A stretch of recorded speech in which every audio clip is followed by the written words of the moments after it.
আসসালামু আলাইকুম। আশা করি সবাই ভালো আছেন। সকাল থেকে আজকের ভিডিওটা শুরু করলাম।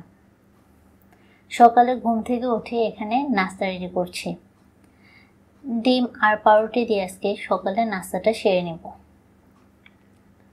আর সাথে সকালের জন্য চা করে নেব।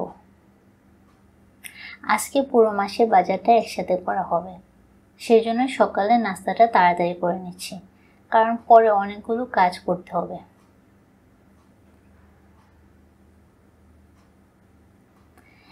এক চুলাতে চা আর অন্য চুলাতে পাউরুটিগুলো ভাজতে দিয়ে এদিক দিয়ে আমি একটা ড্রাগন ফল কেটে নিলাম।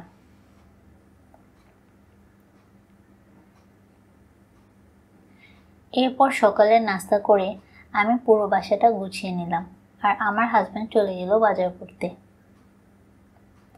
আজকে শুকনা বাজারের সাথে মাছও কিনতে হবে, আর বাজারগুলো নিয়ে আসার পর এখানে আমি সবগুলো বাজার বের করে নিচ্ছি। আজকে শুকনা বাজারের সাথে এখানে কিছু সবজিও ছিল। সবজিগুলো একপাশে রেখে আমি সবগুলো শুকনা বাজার আগে বের করে নিচ্ছি। শুকনো বাজারগুলো গুছিয়ে তারপর আমি মাছগুলো কেটে নিব। বাজার গুছাতে বরাবরই আমার খুব ভালো লাগে, কিন্তু মাছ কাটতে আমার একদমই ভালো লাগে না। তো আগে সেই জন্য বাজারগুলোই গুছিয়ে নিচ্ছি।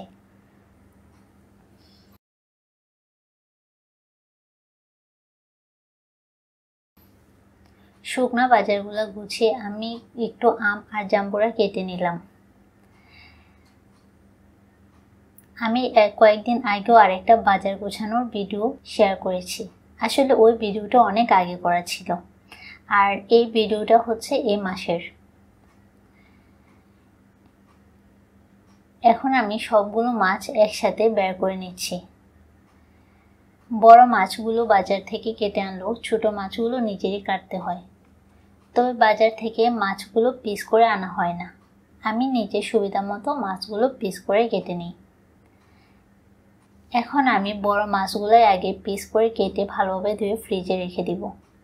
আমি ফ্রিজে সবসময় বক্সে ঢুকিয়ে মাছগুলো রাখি, তাহলে প্রতিদিন মাছ বের করতে সুবিধা হয় আর ফ্রিজও ময়লা হয় না।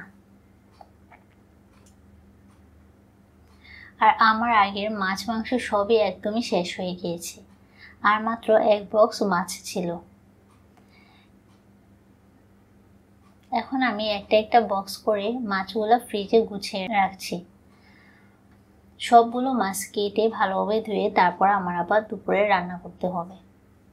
তো আজকের মতো ভিডিওটা এখানেই শেষ করছি। সবাই ভালো থাকবেন। আল্লাহ হাফেজ।